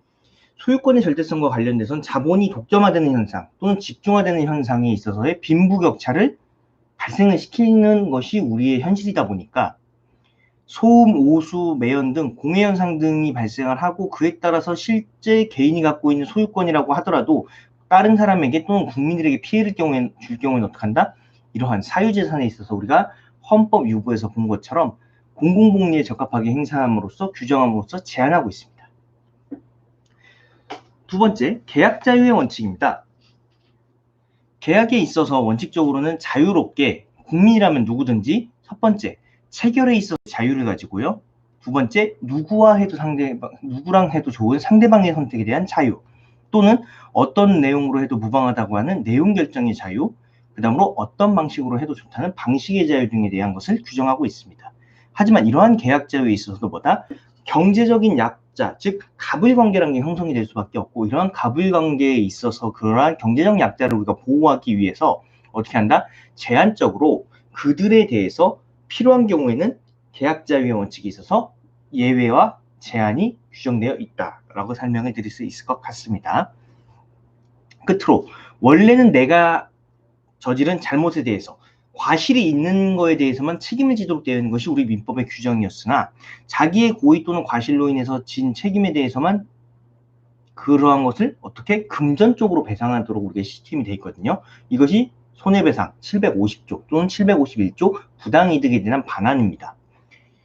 이거 외에도 산업이 고도화로 되는 과정 속에서 고의나 과실이 없더라도 타인에게 손해를 끼치는 때가 늘어남에 따라서 매연 그리고 폐수 등이 등장을 하고 무과실책임 원칙도 가미가 되다 보니까 새롭게 등장한 대표적인 조항들 첫 번째 민법 제756조 직원의 잘못에 대한 사장의 배상 책임 두 번째 제758조 공작물을 설치 보존하거나 잘못에 대해서 어떻게 한다? 무과실책임 등의 규정이 등장을 하게 됐습니다. 그 다음으로 민법에서 가장 중요한 개념이라고 할 수 있는 것이 무엇이냐면 권리예요. 이러한 권리의 종류 그리고 방법론에 있어서 내용이 중요합니다. 권리란 것은 뭐냐? 대한민국에서 국민이 태어나서 죽을 때까지 자기가 누릴 수 있는 것을 우리는 권리라는 이름으로 합니다. 이러한 권리는 내용의 분류에 따라 첫 번째 재산권, 경제적 이익의 향수를 목적으로 하는 권리로서 물권법과 채권법이 그 대상이 됩니다. 또 물권법과 준물권, 채권 등 자본주의 사회에서 돈이 된다라고 하는 이 모든 것들이 전부 포함이 되어 있어요. 두 번째, 인격권입니다. 이러한 인격권은 인격적 이익의 향수를 목적으로 하는 권리로서 생명, 신체, 정신의 자유에 대한 것을 규정하고 있습니다. 세 번째는 가족권, 가족을 형성할 수 있는 또는 가족을 해체할 수 있는 이혼, 혼인, 입양, 파양, 기타 이런 것들에 대한 것을 전부 다루고 있는 친족권이 있고요. 또 한 사람의 사망으로 인해서 생기는 법적인 재산관계를 구분하고 있는 상속권 등이 가족법의 주 대상입니다. 끝으로는 사원권이라고 해서 단체의 구성원이 즉 내가 해당 회사의 주주로서 내가 해당 회사의 지분을 가진 사람으로서 그런 회사에 대해서 어떻게 한다? 주장할 수 있는 권리입니다. 이태원 클래스에 나오는 것처럼 박세로이가 해당 대표이사를 변경하거나 해당 재담당자를 변경하는 이런 것들이 대표적인 사원권이라고 여러분들께 설명을 드릴 수 있을 것 같습니다. 민법이란 것은 원칙적으로 자연인, 즉 태어나서 죽을 때까지의 이 국민을 대상으로 전용에 대해서만 되는 건데 예외적으로 아직 어머니 뱃속에 있는 이 태아에 대해서도 우리가 민법상 권리 능력을 인정한다, 인정하지 않는다, 인정하는 부분이 있습니다. 그래서 그 인정하는 부분 등에 대해서 예외적인 것들 몇 가지 한번 살펴볼 거예요. 첫 번째, 인지를 받을 권리. 부모에게서 자식으로 인정받을 권리예요. 즉, 현실적으로는 뭐다? 아이의 어머니가 저 사람이 이 아이의 아버지입니다. 또는 원래는 이 태아의 권리인데 이것을 대신 다른 사람을 통해서 받을 수 있는 인지를 받을 권리라는 게 있고요. 첫 번째. 두 번째, 불법행위로 인한 손해배상 청구에 있어서 태아를 이미 출생한 것으로 간주한다라는 규정이 있습니다. 교통사고, 어머니가 아이를 뱃속에 임신하는 상황에서 교통사고를 당해요. 어머니는 당연히 불법행위에 의한 손해배상을 청구할 수 있는데 이 뱃속의 태아도 가능하냐라고 했을 때 우리 민법은 그것이 가능하다라고 보고 있습니다. 세 번째, 상속 순위에 있어서 태아를 출생한 것으로 보는 거죠. 어머니 뱃속에 이제 아이가 있는데 이 아이가 혹시 누군가로부터 상속을 받을 때 있어서 태아가 뭐다? 상속을 받을 수 있도록 규정한 대표적인 내용입니다. 네 번째, 유증. 유언을 통해서 내가 증여를 받을 수 있는, 상속을 받을 수 있는 것을 우리는 유증이라고 합니다. 그래서 이 유증을 받을 권리가 인정이 되고, 이 유증 같은 경우는 단독행위이기 때문에 계약으로서의 사인증여. 사인증여는 뭐냐면 여러분들이 뉴스나 TV 같은 데 보면은 내가 죽으면 어디 장학재단이나 어디에 기부하겠다. 이거는 사인증여로서 민법상 계약이거든요. 반면 유증은 뭐냐? 본인이 내가 죽으면 누구한테 내 재산을 줄 거예요 라고 딱 특정을 하는 거예요. 그런데 사인증여는 태아에게 권리가 없지만 유증 같은 경우는 있다 없다, 유증을 받을 권리는 존재한다라고 설명을 드릴 수 있습니다. 그러니까 총 4가지가 됩니다. 첫 번째, 인지를 받을 권리, 불법행위에 의한 손해배상, 세 번째, 상속순위에 있어서의 출생한 것으로 간주, 그 다음에 유증을 받을 권리와 같이 원칙적으로는 인정이 안 되지만 예외적으로 이 4가지에, 특히 가족법과 상속법 등에 있어서는 예외적으로 인정되는 특징을 갖고 있는 것이 우리나라 태아에 관한 민법의 규정입니다. 자, 다음으로는 사망제도입니다. 자, 대한민국에서의 민법은 사람이 태어나서 죽을 때까지 적용되는 전반적인 내용이라고 설명을 드렸어요. 그런데 그 중에서도 예외적으로 되는 것이 어떤 게 있냐면 사망 시점에 대한 판단입니다. 사람의 사망 시점은 생명이 절대적 그리고 영구적으로 정지된 시점을 말하고요. 일반적으로 호흡, 맥박과 혈액순환이 멎는 시점을 우리는 사망 시점으로 보고 있거든요. 그래서 우리가 민법상 사망이란 것은 뭐다? 호흡, 맥박, 즉 심장이 정지했을 때를 우리는 사망이라고 봐요. 그러면 이러한 사망 이후의 관계는 우리가 상속법이랑 가족법에서 다룬단 말이죠. 그런데 예외적으로 사실상 사망한 것을 확인을 하는 것은 의사의 진단이 있어야 됩니다. 그런 의사의 진단이 없이도 예외적으로 인정되는 대표적인 제도가 실종선고제도입니다. 이러한 실종선고는 부재자, 즉 해당 당사자의 생사가 5년 동안 분명하지 아니할 경우에 그 사람이 전쟁에 갔거나 또는 선박이 침몰했거나 항공기가 추락했을 경우에 보다 그 사람에 대해서 예외적으로 인정되는 거예요. 세 번째로는 내사자의 사망 판단입니다. 그 사람이 민법에서는 심장이 정지했을 때만 우리가 사망으로 인정하지만 예외적으로 이러한 심장 정지 외에 현실적으로 사망이라고 간주해야 될 것으로 보자라고 하는 대표적인 내용이 내사거든요. 사실상 인간의 기능의 대부분은 이 뇌를 통해서 되다 보니까 뇌가 죽었다는 건 사실상 인간이 살아만 있는 것이, 생물학적으로 살아있는 거지 인간으로서의 본인의 실존 또는 자기의 의사를 표현할 수 없는 그런 상황이다 보니까 내사라는 것을 인정을 해서 예외적으로 장기 등 이식에 관한 법률에서 이러한 내사에 관련된 내용을 규정하고 있습니다. 이 장기 등 이식에 관한 법률을 통해서 사실상 내사가 판정이 되면 내사자에 대한 장기를 타인에게 인도하는 과정 속에서 장기를 적출함으로써 사실상 사망에 이르는 그런 상황입니다. 그러면 이것을 법률상 의사의 그런 장기 적출로 인한 사망은 살인죄로 인정을 한다, 인정하지 않는다, 인정하지 않는 예외적인 법률이라고 여러분들께 설명을 드리는 겁니다. 끝으로 여러분들이 한 가정을 이룬다, 혼인을 하기 위해서는 2가지 요건이 충족해야 돼요. 첫 번째, 법적으로 내가 이 사람과 혼인을 하겠다라는 혼인 의사가 있어야 되고, 두 번째, 그러한 혼인의 의사에 기초한 혼인 신고란 것을 국가에 해야지만 가능한 겁니다. 만약 혼인 신고를 하지 않았을 경우에 어떤 문제가 발생하냐? 여러분들 사실혼이에요. 사실혼이었을 경우의 문제. 우리가 민법상 보장된 가정의 어떤 법적으로 보호를 받지 못하는 부분들이 많이 존재합니다. 그럼 지금 여기서 저희가 같이 살펴볼 이 혼인의 효과는 법률혼을 전제로 설명을 드린 겁니다. 자, 법률적으로 혼인을 했을 경우에 어떤 의무가 발생하냐. 첫 번째, 동거 의무. 여러분들은 결혼을 했으면은 본인의 남편 또는 부인과 동거를 할 의무가 있습니다. 뭐 예외적으로 부득이하게 둘이 합의가 된 경우에는 뭐 그렇지 않을 수도 있지만 원칙적으로 동거 의무가 있고, 두 번째 부양 의무. 결혼을 했기 때문에 양쪽 당사자가 서로 간에 도움을 주고 서로 간에 경제적인 부양을 해야 될 의무가 있습니다. 세 번째는 협조 의무입니다. 서로 간에 도와야 되는 거예요. 네 번째는 정조 의무. 서로 간에 부부기 때문에 그러한 정조를 지켜야 될 의무. 그 다음에 부부 간의 일상 가사 대리권이라고 해서 서로 간에 집안일을 나눠서 해야 되는 대표적인 내용입니다. 이 혼인의 효과로서 말씀드렸던 이러한 네 가지 의무와 권리들 있죠. 이것들의 또 다른 특징은 대한민국에서 법률상 이혼 사유에 해당되는 것들이 요 다섯 가지 것들이에요. 이러한 사유에 대해서 부부 중 한쪽이 충분히 그것을 하지 못했을 경우에 어떤 문제가 생긴다? 이것에 대해서 문제가 있다라고 판단을 하고 법률상 이혼의 대상이 될 수 있다라고 여러분들께 설명을 드립니다. 자, 다음으로는 형법에 대한 주요 내용입니다. 자, 원칙적으로 그렇다면 이 형법이란 것은 무엇이냐? 개인과 개인 간의 분쟁이 발생을 합니다. 이 개인과 개인 간의 분쟁이 발생을 하면은 이것을 우리가 어떻게 조절할 수 있냐? 라는 것을 물어봤을 경우에 우리는 어떻게 답변을 할 수 있냐?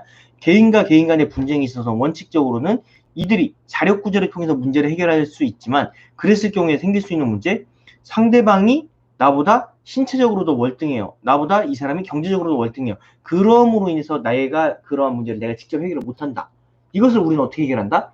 형법을 통해서 이러한 사람의 불법 행위에 대해서 나를 대신해서 누가? 검사가 그의 죄를 따져주는 그런 시스템입니다. 형법은 그러다 보니 대한민국 국민의 대표인 국회가 만드는 것이고, 그러한 국회는 국민들이 이것은 범죄가 된다라고 판단되는 것들을 법률로 만들고 단 그 내용에 대해서만 처벌을 할 수 있는 재형 법정주의라는 이름으로 제도가 운영이 됩니다. 형법은 그러다 보니까 첫 번째 공법입니다. 공법이라는 것을 여러분께 쉽게 설명드리면 국가가 개입하는 모든 내용에 포함된 법의 내용은 전부 공법입니다. 두 번째, 형법은 재판에 적용되는 법이라는 의미에서 사법법이에요.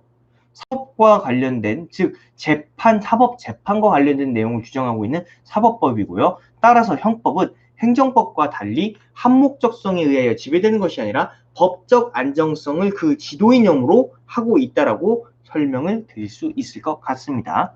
형법은 범죄의 요건과 범죄에 대한 법률 효과를 규정하는 법이므로 실체법이고, 이러한 실체법을 구체적으로 작용하는 것은 절차법인데, 형사소송법은 절차법이지만 형법은 실체법입니다. 다시 한번 말씀드립니다. 형법은 실체법이지만 형사소송법은 절차법입니다. 그리고 형법의 또 다른 특징은 형법은 가설적 규범이라는 표현을 사용하죠. A라는 조건이 있어요. 이러한 행위를 한 사람에게는 어떡한다? B라는 처벌을 하도록 우리가 규정을 하고 있습니다. 그러다 보니 A라는 행위에 대해서 B라는 처벌을 한다. 이 내용을 꼭 알아두셔야 될 것 같습니다.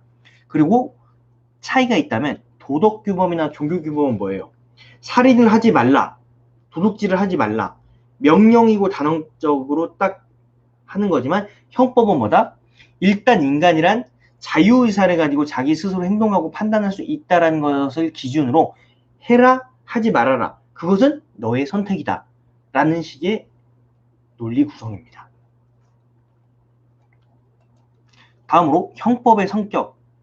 형법은 행위규범입니다. 인간이 어떤 행위를 하거나 하지 않은 것에 대해서 처벌하는 규범이고, 동시에 재판으로서의 재판규범으로서의 성격을 가지고 있고요. 그런 다음에 형법은 평가규범이고 의사결정규범입니다.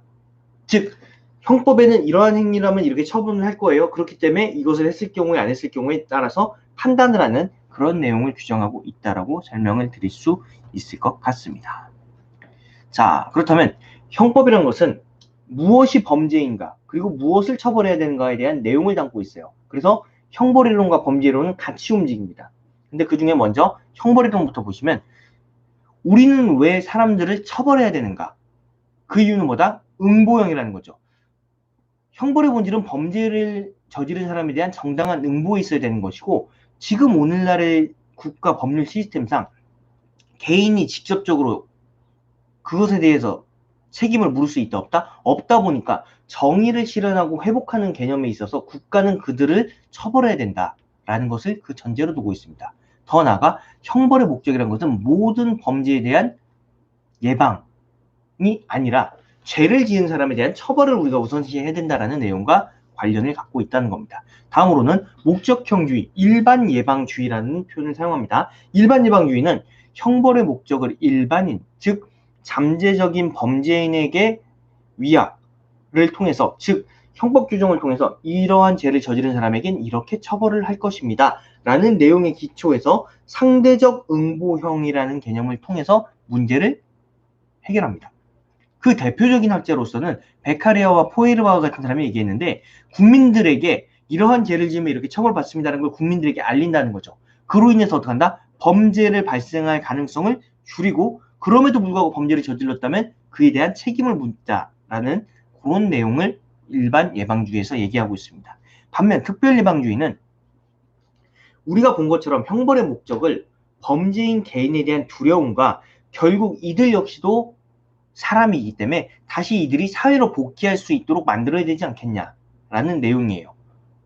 그래서 이러한 내용에 기초했을 경우에 형벌 집행의 목적은 무조건 처벌하는 것이 아니라 뭐다? 이 사람들을 정상인과 같이 만들어서 다시 사회로 복귀시켜야 되는 것이 아니냐라는 내용이 나오고 그 결과 형벌이론으로서의 이 특별예방은 우리는 형벌을 줄이고 전부 보완처분으로서 문제를 해결해야 된다라는 주장이 등장을 합니다. 다음으로는 범죄이론입니다. 그러한 결과에 의해서 무엇을 우리가 범죄로 판단하고 그에 따라 처벌할 것인가? 첫 번째, 객관주의입니다. 말 그대로 사실관계만 놓고 처벌해야 된다는 거죠. 그러한 사실관계, 팩트를 놓고 봤을 때 범죄를 저질렀다고 판단이 되면 그 사람에 대해서 당연히 처벌해야 된다. 이러한 내용에는 응보형주의와 일반 예방주의가 결합된 형태로서 운영이 되는 겁니다. 반면 두 번째, 주관주의.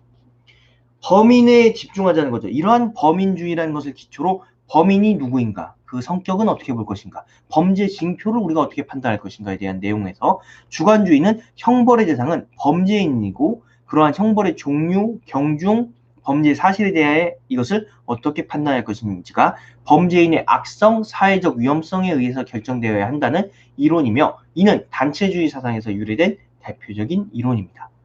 그러다 보니까 이 주관주의 내용에 근거해서 새롭게 등장하는 여러 가지 학문군, 심리학, 디지털 포렌식 방식, 그 다음에 각종 수사 관련된 내용에서 범죄인에 주목하기 시작합니다.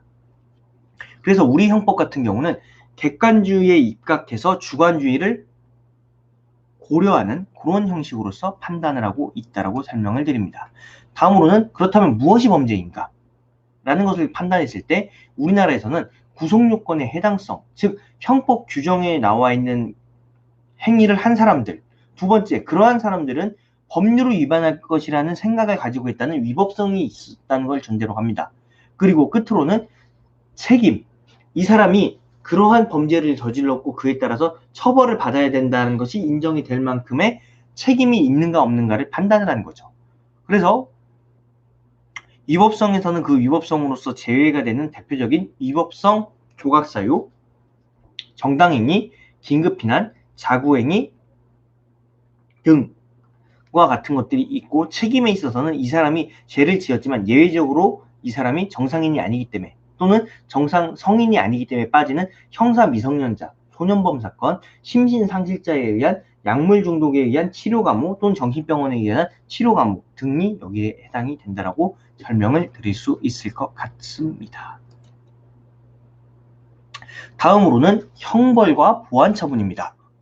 우리나라에서는 범죄를 저지른 사람에게 형벌과 보완처분이라는 이 두 가지 유형을 규정하고 있어요. 그 중에서도 구체적으로 형벌 같은 경우는 총 9가지로 규정이 되어 있고 형법 제41조에 따라서 첫 번째, 생명을 빼앗는 사형 250조, 그 다음에 자유를 박탈하는 자유형으로서 징역, 금고, 구류, 그 다음으로 재산형으로서 벌금, 과료, 몰수, 그 다음에 명예용어로서 자격상실, 자격정지가 있습니다. 그 중에서도 명예형 같은 경우는 자격정지, 자격상실은 주로 공무원 관련된 범죄, 이와 관련된 범죄의 내용으로서는 주로 뇌물수뢰죄 또는 부정청탁 등이고요. 이것이 또 개별 특별법으로 만들어진 소위 말하는 김영란법이 있죠. 김영란법을 통해서 이런 것들이 제한되고 있다라고 여러분께 설명을 드릴 수 있어요. 끝으로는 보완처분입니다. 보완처분이란 우리가 앞에서 봤던 것처럼 특별예방주의랑 주관주의의 개념에 기초를 해서 행위자의 사회복귀와 범죄 예방이 불가능하거나 행위자의 특수한 위험성에 대한 것을 예방하기 위한 차원에서 뭐 내용은 여러분과 제가 워낙 많이 봤으니까 이런 것들이 있다는 거고, 구체적으로 우리나라에서 보완처분으로서 인정되는 것들이 첫 번째는 집행유예 시의 보호관찰과 사회봉사명령, 그 다음으로는 특정한 교육 같은 걸 들어야 돼요. 약물치료와 관련된 교육 또는 성범죄자들에 대한 교육, 이런 수강명령, 선고주의 시의 보호관찰, 그 다음에 가석방시 이런 것들, 그 다음에 소년법상의 보호처분, 그 다음에 보호관찰, 치료감호, 이런 것들이 대표적인 그 내용이라고 설명을 드릴 수 있을 것 같습니다. 다음으로는 노동법과 사회보장법입니다. 자, 노동법과 관련돼서 그리고 사회보장법, 그리고 이 뒤에 등장하는 경제법의 내용에서의 가장 핵심은 뭐냐? 이것이 민주주의와 자본주의라는 두 틀로서 국가가 운영이 되면 아무 문제가 없을 거라고 판단했던 당시의 사람들이 민주주의의 모순, 그리고 그 중에서도 특히 자본주의의 모순으로 인해서 새롭게 등장한 법들이에요. 이것들이 단순하게 민법의 영역으로 두었던 것들이 이게 더 이상 해결이 안 된다. 그러다 보니까 부득이 국가가 그 영역에 개입을 하고 이런 것들을 헌법을 통해서 그리고 법률을 통해서 개선해 나가야 된다라는 이념 아래 등장한 겁니다. 그래서 노동 3권, 현실적으로는 근로기준권까지 포함하면 노동 4권입니다. 우리 헌법에서는 노동 3권을 규정하고 있어요. 근로기준권에 대해서는 우리가 살펴본 것처럼 근로기준권이라는 것이 있고, 노동 3권을 통해서 근로자 개인들에 대한 근로조건의 향상, 그리고 인간다운 생활을 할 수 있는 권리, 행복추구권, 기타 이런 것 또는 평등권 등의 내용에 기초해서 이들을 개선해 나가는 과정 속에서의 첫 번째, 단결권. 노조를 가입할 권리, 가입하지 않을 권리, 또는 그들끼리 뭉칠 수 있는 권리를 기준으로 한 단결권이 있고, 다음으로는 단체 교섭권. 그렇게 형성된 노조와 회사와 노조 간의 본인들과 직접적으로 관련된 문제들, 임금, 그리고 휴가, 그 외 복지 같은 것들을 다툴 수 있는 권리들입니다. 끝으로는 단체행동권이라고 해서 그렇게 노조가 형성이 됐는데 경영주들이랑 대화를 합니다. 그런데 이것이 잘 해결이 안 돼요. 그랬을 경우에 노조원들에게 부여된 권리로서 투쟁할 수 있는 권리, 노동조합들이 파업을 하거나 태업을 하거나 또는 쟁의행위권을 할 수 있는데, 이것이 합법적으로 가능한 거에 대해서는 책임을 묻지 않습니다. 하지만 불법적인 요소가 됐을 경우는 민형사상 책임을 물을 수 있다. 쌍용자동차 사건 같은 게 이런 거죠. 그래서 만약 이것이 불법 행위가 됐을 경우에는 기업주 입장에서 너희들의 행위로 해서 내가 회사가 손해를 입었어. 그렇기 때문에 너희들이 그 손해에 대해서 책임을 줘. 이 노동행위를 했던 사람들한테 몇십억, 몇백억씩 손해배상 소송이 들어올 수도 있다는 겁니다. 그리고 이러한 노동조합과 관련된 것을 구체적으로 정하고 있는 법이 노동조합 및 노동관계조정법입니다. 그래서 노동조합에 대한 내용은 살펴본 바처럼 우리가 노동조합이라는 것을 법인을 설립하고 그런 법인 설립을 통해서 이렇게 운영이 될 수 있다는 거 하나 예시를 들어드린 거고요. 두 번째로는 단체 교섭입니다. 이러한 단체 교섭에 있어서는 노동조합과 사용자 또는 사용자 단체 간의 근로조건을 유지하거나 개선함에 있어서 바꿔달라는 거죠.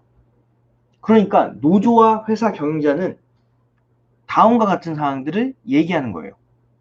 단체협약에서 등장하는 규범적인 부분, 우리가 법적으로 어떻게 할 것이냐, 이 취업규칙이라든가 이런 걸 어떻게 바꿀 것이냐, 채무적인 부분, 임금과 보너스 등을 어떻게 규정할 것이냐, 그 다음에 조직적인 부분에 있어서 우리가 인사조정을 통해서 명예퇴직을 어떻게 할 것이냐, 아니면 퇴직 나이를 어떻게 할 것이냐, 신규 채용은 몇 명을 할 것이며 어떻게 할 것이냐, 이런 것들을 같이 논의하고 같이 정하는 것이고, 그런 단체 교섭을 통해서 만들어진 최종적인 문서가 우리는 단체 협약이라고 불리웁니다. 이러한 단체 협약을 통해서 우리는 노동조합과 사용자 또는 사용자 단체가 자유의사를 가지고 이들과 논의할 수 있는 기본적인 베이스를 만들 수 있다는 겁니다. 그런 단체 협약이라는 것은 반드시 서면으로 서류로서 만들고요. 서류로서 만들고 이들이 어떡하냐? 양쪽에 기업 대표 그리고 노동조합 대표가 사인이 들어가야지만 최종적으로 법적 효력이 발생한다라고 여러분들께 설명을 드립니다. 다음으로는 사회적 위협이에요.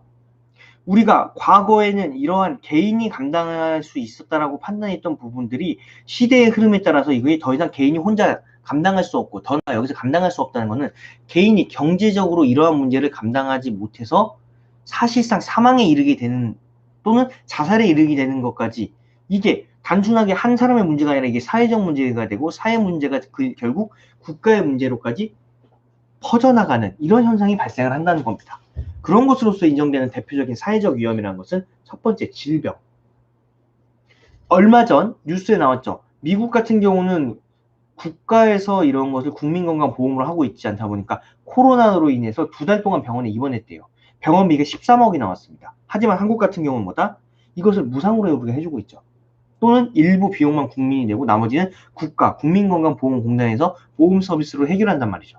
이런 질병, 암, 백혈병 이런 것들에 대한 치료 비용에 대해서 우리가 어느 정도 보장을 하고 있습니다. 두 번째, 장애. 선천적으로 장애를 갖거나 또는 후천적으로 장애를 가진 거에 대해서 우리가 국가에서 사회 서비스, 사회보험, 공공부조 등을 통해서 보호를 하고 있죠. 그 다음으로 실업.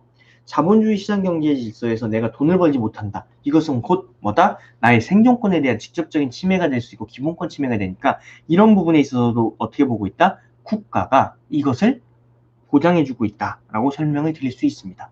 그 다음으로 가장 최근에 문제가 되고 있던 이 노령에 대한 내용도 매우 중요한 과제 중에 하나예요. 왜냐? 나이를 들었는데 내가 돈이 없어요. 그래서 더 이상 살아갈 수 없는 그런 문제, 고독사와 같은 다양한 문제들이 발생했을 경우에 우리는 이것을 어떻게 해석해야 되느냐. 이런 것들에 대한 문제입니다. 다음으로 사망에 대해서 우리가 어떻게 판단할 것인가. 이런 것들에 대한 전반적인 것들을 우리가 사회적 위험으로 보고 이것을 개인이 해결하는 것이 아니라 어떻게 한다? 국가와 국민들이 힘을 모아서 같이 해결해 나가는 거죠.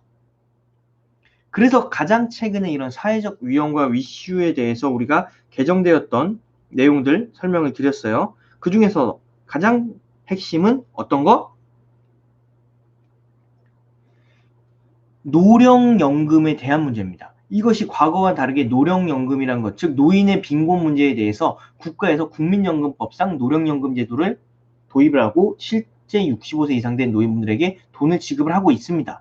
이거에 대해서 박근혜 대통령과 당시 보건복지부 장관 간의 다툼 얘기도 우리가 수업 때 설명을 드렸고요. 더 나아가 국민건강보험법상 인정이 되지 않았던 노인성 질환이라고 하는 치매나 중풍 등에 대해서 이분들이 요양시설을 가거나 병원에서 치료를 받을 때 국가에서 인정을 하지 않았었어요. 그런데 지금은 뭐다? 이들에 대해서 노인장기요양보험이라는 제도를 통해서 이분들에게 일정 부분에 대해서 시설에서의 치료비, 그 다음에 시설 이용비에 대해서 지원을 하고 있다라고 여러분들께 설명을 드릴 수 있을 것 같습니다. 다음으로는 이러한 국가에서 운영하는 각종 사회복지 중에서 예외적으로 특별법 명령으로서 우리가 보장하는 대표적인 영역들이 있어요. 첫 번째 장애인분들, 그 다음에 아동, 그 다음에 노인분들에 대한 내용입니다. 그래서 하나씩 살펴볼 겁니다. 첫 번째 장애인복지법. 장애인분들에 대한 복지를 우리가 하고 있어요. 장애인분들이 혼자 힘으로 살아갈 수 없다 보니까 이게 그 가족이 그를 전부 짊어지고 갈 수는 없어서 주변인의 배려와 국가의 도움이 절실히 필요하고 그들에게 차별을 하지 않는, 그래서 국가와 지방자치단체가 이들을 도울 수 있는 제도로서 장애인 복지법이라는 게 있고 그에 따라서 장애인 기준에 해당되는 분이 장애인 등록을 하고요. 이러한 장애인 등록을 받은 분들에 대해서 국가에서 서비스를 제공합니다. 재활치료시설에 대한 지원, 생활환경 개선에 대한 지원, 경제적 지원, 사회활동 지원, 그리고 활동보조인 서비스 등을 하고 있습니다. 그래서 우리나라 장애인복지법의 한계를 설명을 드리면 법적으로 충분히 어느 정도 재정적으로는 이런 거로 되고 있긴 하지만 아직까지도 사각지대가 존재한다는 점, 그리고 이 장애인 복지에 있어서 국가가 전체적으로 충분히 아직 접근을 제대로 못하는 게 아닌가. 더 나아가 이분들에 대해서 아직까지도 우리가 차별적인 요소가 존재하고 국민에 대한 인식이 아직 충분히 반영이 되지 못하고 있는 한계가 있다라고 저희가 같이 살펴봤어요. 다음으로 노인복지법과 아동복지법입니다. 자, 노인복지법은 아까 우리가 살펴봤던 것처럼 그 노인복지법의 적용 내용으로는 65세 이상의 노인이고 제한적으로 65세 미만자 중에서도 그들을 인정할 수 있다.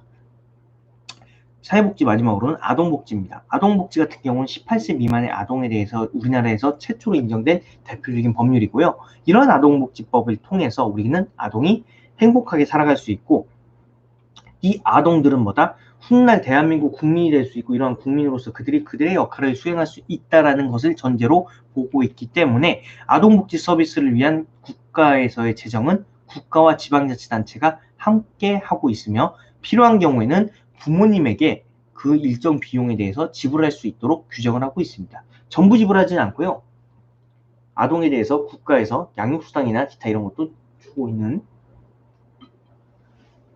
그러한 상황입니다. 끝으로 경제법입니다. 자, 경제법의 등장에 대해서는 자본주의의 문제점, 그로 인해서 원래 시장의 자유로운 경쟁 구도, 수요와 공급에 의해서 기업이 만들어지고 없어지고 이런 거에 대해서 국가가 개입을 하지 않았어요. 그랬더니 어떤 현상이 발생한다? 특정 기업들이 시장을 장악하고 그들의 장악한 시장에 의해서 시장 경제 질서가 왜곡이 되고 결국 그로 인한 피해가 누가 책임을 진다? 국민이 그에 대한 피해를 책임지는 그러한 현상이 발생을 합니다. 그래서 이것에 있어서 부득이 국가가 개입을 하는데 기업에 관련된 국가의 개입에 있어서 대기업에 대한 내용, 중소기업에 대한 내용이 구분되어 있습니다.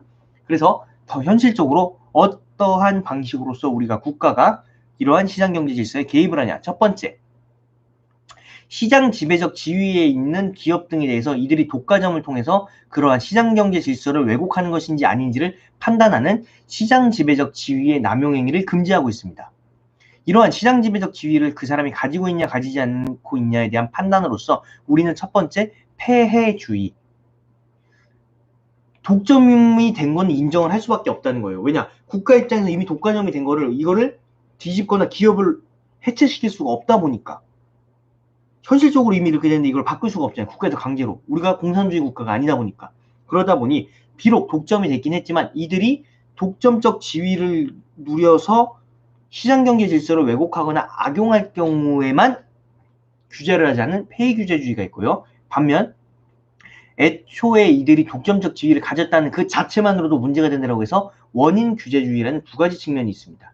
대한민국에서는 이 폐해규제주의로 가고 있어요. 그래서 제가 설명드렸던 것처럼 자동차 회사들, 대표적으로 자동차 회사 등이 어떻게 하고 있죠?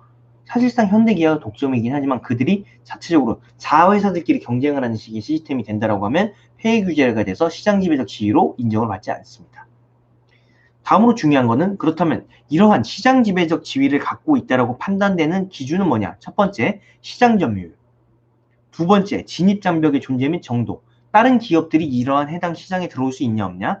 경쟁 사업자의 상대적 규모, 그다음에 공동행위의 가능성, 자금력 등 전반적인 걸 가장 많이 따지는데 그 중에서 객관적으로 딱 지표로 드러나는 게 뭐가 있을까요? 시장 점유율이랑 MS라는 표현이 있습니다. 마켓 셰어, 시장 점유율, 그 다음에 자금력을 그 내용으로서 판단하고 있습니다. 다음은 기업 결합의 제한입니다. 이 사건으로서 우리가 봤던 게 배달의 민족과 요교예요. 왜 그러냐? 이러한 기업 결합을 통해서 생길 수 있는 문제. 원래 기업 결합이라는 것은 A라는 기업이 본인들만의 장점을 갖고 있고 B라는 기업은 본인들 나름의 장점을 갖고 있어서 A랑 B가 합쳐졌을 경우 시너지 효과가 더 크기 때문에 시장 경제 질서, 경제학에서는 매우 자연스러운 현상입니다. 그런데 이것이 늘 이상과 현실은 다르기 때문에 대부분의 기업 결합의 형태가 무엇이냐? 한 기업과 다른 기업이 있을 경우 주로 다른 기업의 경제적인 어려움이 있어서 더 경제력이 큰 기업이 다른 기업을 인수하는 그런 형태가 되다 보니까 오히려 기업 결합에 갖고 있는 장점이 사라져버리고 특정 기업이 시장을 장악해버리는 그런 현상이 발생한다는 거죠.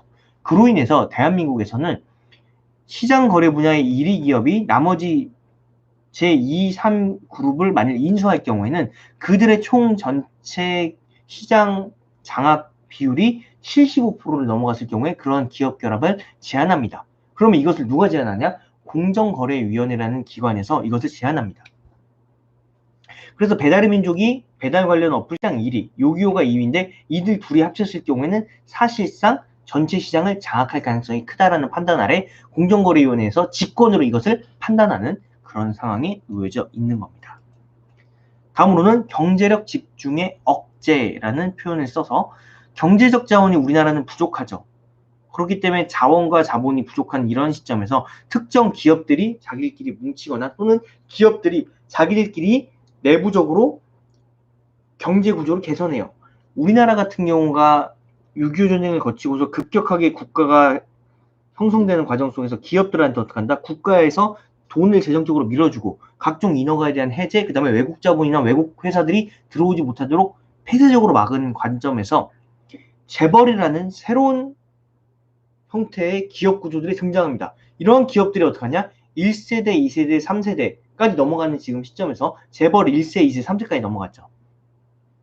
그러한 과정 속에서 그들이 대기업의 기업 집단의 규제를 완화하는 과정 속에서 집단이 점점 확대되는 것을 억제하고 내부적인 지배구조 개선, 그래서 가공자본을 만들어서 지배권을 왜곡하거나 개별 기업의 부실이 나머지 전체 계열사의 전체에 영향을 미치는 것을 방지하기 위해서 경제력 집중의 억제를 국가가 관여합니다.